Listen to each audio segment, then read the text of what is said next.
Hello everyone, so I welcome you all to the logical competitors. तो जैसा मैंने आपको अपडेट दी थी कि रेलवे में एनटीपीसी का फॉर्म 28 तारीख को आ जाएगा, फिर उसके बाद एक 4 तारीख को, 8 तारीख को, और फाइनली आपका ग्रुप डी का फॉर्म जो कि आरआरसी करवाएगा वो 12 तारीख को आ जाएगा। तो उस पर भी कुछ लोगों का कहना था ये फॉर्म फेक है, ऐसा कुछ नहीं आएगा, जुमला ईटीसी। तो बिल्कुल वो जुमला नहीं था, फॉर्म आपको देखने को मिलेगा। लेकिन हाँ, आपके लिए थोड़ी सी एक ख़राब बात भी उसमें देखने को है। वो क्या बात है कि जो नंबर ऑफ वैकेंसीज थी उस मतलब पहले ये नहीं क्लियर था ना कि किसके लिए कितनी वैकेंसीज थी। तो हमको टोटल पता था कि 1,30,000 वैकेंसी आने वाली हैं। तो अब वैकेंसी को लेकर के भी एक अपडेट आ गया है जो कि आरआरबी ने खुद ऑफिशियली उसको डिसाइड कर दिया है।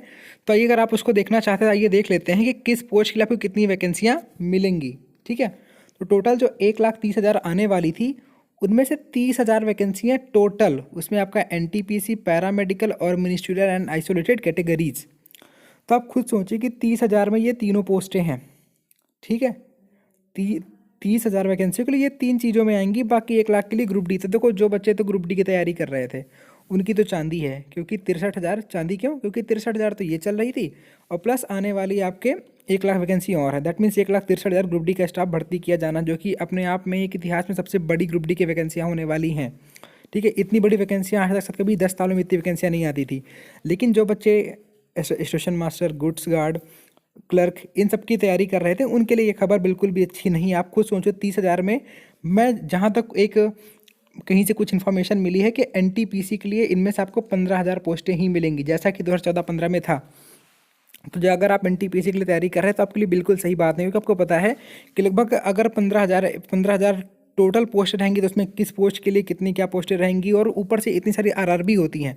तो आप यहाँ पे खुद देख सकते हैं कि लगभग आपको इतनी आरआरबी यहाँ आप गिन भी सकते हो। ठीक है, तो सोचो कि इतनी सारी नंबर ऑफ आरआरबीज़ हैं, और इन सब आरआरबी में टोटल 15,000 पोस्टें आएंगी, और फिर उनमें डिफरेंट टाइप्स ऑफ पोस्ट हैं।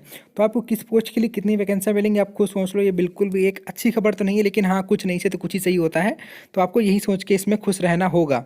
ठीक है, और हाँ, बाकी अगर बात करते हैं लेवल 1 पोस्ट ग्रुप डी के लिए, तो ग्रुप डी वाले बच्चे भैया कोई दिक्कत नहीं है, आपके लिए 1 लाख वैकेंसियाँ फिर से आ जाएंगी। तो ये ग्रुप डी का फॉर्म को 12 तारीख को आ जाएगा। ठीक है, बाकी आइए अगर हम बात करते हैं इन सब चीज़ों में, तो हाँ, एक सबसे बड़ी खास बात आप यहाँ पे देख पाएंगे, EWS का रिजर्वेशन, इसमें जो आपका 10% रिजर्वेशन है तो वो आपको इसमें अवेलेबल कराया जाएगा। जैसे मैंने आपको पहले एक अपडेट दी थी कि 1 फरवरी के बाद जो भी वैकेंसी आएंगी उन सब में आपको 10% इकोनॉमिक रिजर्वेशन देखने को मिलेगा, तो वो आपका इसमें भी देखने को मिलेगा। दैट मीन्स 3,000 वैकेंसियाँ एनटीपीसी में से और 10,000 वैकेंसी आपकी ग्रुप डी में से रिजर्व हो जाएंगी, जो इकोनॉमिकली वीकर सेक्शंस के लोग हैं उनके लिए। ओके, तो ये बातें हो गई क्लियर। अब आई थोड़ी सी एलिजिबिलिटी की बातें हम फिर से बात कर लेते हैं। तो एलिजिबिलिटी के लिए देखो, पहली बात तो रिजर्वेशन मैंने आपको बता दिया। फिर जो एज है वो 33 साल है मैक्सिमम लिमिट। ठीक है, और एज का कैलकुलेशन कब से होगा? 1 जुलाई 2019 से। तो आप 1 जुलाई 2019 को अपनी एज कैलकुलेट कर लें कि आप किसके लिए एलिजिबल हैं, किसके लिए एलिजिबल नहीं हैं। और हाँ, एक बात जो काफ़ी दिक्कत रहती है कि जो लोग अभी अपियरिंग में हैं, दैट मीन्स अगर मान लो एएसएम है तो उसके लिए ग्रेजुएशन मांगते हैं। तो जो लोग अभी ग्रेजुएशन अपियरिंग में हैं, ठीक है, जो इस साल पेपर दे रहे हैं फिर देने वाले हैं, तो वो उसके लिए एलिजिबल नहीं होंगे। ठीक है, इसी तरीके से जो 12th लेवल के हैं, तो जो इस साल 12th के पेपर दे रहे हैं वो भी उसके लिए एलिजिबल नहीं होंगे। तो ये बात आपको ध्यान रखनी है फॉर्म भरने के टाइम, क्योंकि बाद में आप इसके लिए कुछ कर नहीं सकते अगर आपका पेपर अच्छा हो जाता है तब भी। ओके, और फिर मेडिकल स्टैंडर्ड्स की बात करें तो अभी आप नोटिफिकेशन का वेट करिए, किसके लिए कौन सी कैटेगरी का मेडिकल है, ये उसी आपको नोटिफिकेशन जो 28 तारीख को आएगी उसमें आपको प्रॉपरली दिया हुआ होगा। अब भाई अगर पोस्टों की कौन कौन सी पोस्टें यानी, तो आप यहाँ पर पोस्टें देख सकते हो। एनटीपीसी में आप देख पाएंगे junior clerk, account clerk typist, train clerk जो कि 12th लेवल की है, commercial ticket clerk, traffic assistant, goods guard, senior commercial, senior clerk typist, junior accountant, commercial apprentice, station master. तो कुछ इसमें 12th लेवल की भी हैं और कुछ इसमें ग्रेजुएशन लेवल की भी पोस्टें आपको मिलेंगी। पैरामेडिकल में आप देखेंगे तो malaria inspector, pharmacist, ECG technician, lab assistant, lab superintendent. ठीक है, ये बातें आपको इसमें मिल जाएंगी। अब आइए जो एक आइसोलेटेड वाली कैटेगरी थी, इसमें आपको stenographer, chief law assistant, junior translator Hindi, etc, इनके भी कुछ पोस्टें और रहेंगी। और फिर आपको ग्रुप डी में तो आपको पता ही कि क्या क्या वैकेंसी आपको उसमें देखने को मिलती हैं।